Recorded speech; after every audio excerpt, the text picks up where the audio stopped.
Hi friends, welcome to Prerana and Sadhana class. ఈరోజు క్లాస్లో భాగంగా నేను సాయిల్స్ నేలలు అనే పాఠ్యాంశాన్ని చెప్పబోతున్నాను. సాయిల్ అనే పదం ఆంగ్ల పదం, సోలం అనే లాటిన్ పదం నుండి వచ్చింది ఫ్రెండ్స్. అర్థం మట్టి లేక నేల అనే అర్థం దీనికి. సోలం అనగా మట్టి లేక నేల. నేలల గురించి అధ్యయనాన్ని మృత్తికలు లేక పెడాలజీ అంటారు. నేలలను మృత్తికలు అని కూడా అంటారు. ఇప్పుడు నేలలు పెడాలజీ, దీన్ని ఏ విధంగా క్లూ గుర్తుపెట్టుకోవాలంటే ఆవు పేడ నేల మీదే వేస్తుంది లేదా ఆవు పేడను నేల మీద చల్లుతారు. నేల పెడాలజీ. మృత్తికలు ఏర్పడే విధానాన్ని వివరించే శాస్త్రాన్ని పెడోజెనసిస్ అంటారు. అంటే మనం జాబ్ కోసం, మన లక్ష్యం కోసం మృత్యువును కూడా లెక్క చేయకుండా చదవాలి ఫ్రెండ్స్. అంటే ఇక్కడ ఏంది, మృత్యువు తాడో పేడో చూసుకోవాలన్నట్టు. అంటే పెడో అంటే మృత్యువు, పెడాలజీ, పెడోజెనసిస్. ప్రపంచ భూమి ధరిత్రి దినోత్సవం, భూమి లేదా ధరిత్రి అన్న ఒకటే, దీనికి ఏప్రిల్ 22న జరుపుకుంటాం.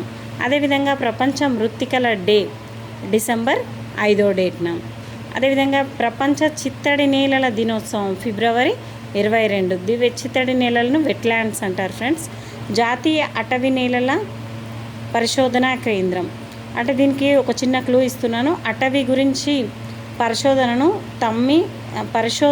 తమ్మి ఊటీకి వెళ్ళాడు. అంటే తమ్మి అంటే తమిళనాడు, ఊటీకి వెళ్ళడం అంటే ఊటీ. అది ఎక్కడ ఉంది? అటవీ నేలల పరిశోధన కేంద్రం ఊటీలో ఉంది ఫ్రెండ్స్. ఊటీని ఉదక మండలం అని కూడా అంటారు. ఇది తమిళనాడులో ఉంది.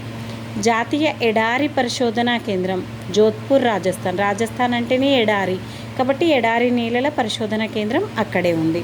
రాజస్థాన్లో ఉన్న ఎడారి ఏంటి మరి? థార్ ఎడారి.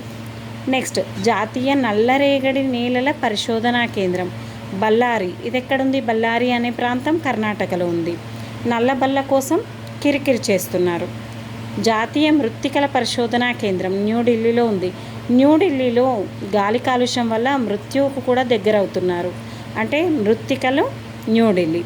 Next, IISS Indian institute of social science కార్యాలయం మధ్యప్రదేశ్లోని భోపాల్లో ఉంది.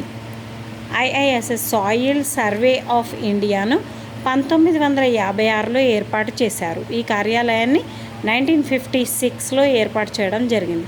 సాధారణంగా భారత్లో వ్యవసాయ నేలల్లో లోపించే మూలకం ఏవేవి లోపిస్తున్నాయంట? పొటాషియం, బోరాన్, ఇనుము, సల్ఫర్. ఇవన్నీ కూడా ఈ 4 రకాల పదార్థాలు లోపిస్తున్నాయి ఫ్రెండ్స్. అలాగే తెలంగాణలో, ఏపీలో లోపించే ఉండే మూలకం ఏంటంట? జింక్. ఈ విధంగా మనం కొన్ని క్లూస్ ద్వారా, కొన్ని కంపల్సరీ చదవడం ద్వారా నేర్చుకోవాలి friends. Thank you friends.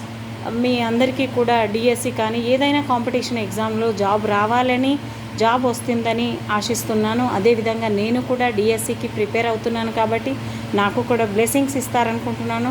Me blessings ఏంటంటే, ప్రజెంట్ అయితే మీకు ఏవైతే డౌట్స్ ఉన్నాయో టాపిక్స్, వాటిని కామెంట్ రూపంలో ఫార్వర్డ్ చేసినా కానీ నేను వాటికి క్లూస్ ద్వారా ఇవ్వడానికి ట్రై చేస్తాను ఫ్రెండ్స్. మరెంతో మందికి లాభం అవుతుంది. దీనివల్ల ఎంతోమంది ప్రయోజకులు అవుతారని ఆశిస్తున్నాను. Thank you friends. Please like, share, subscribe my channel.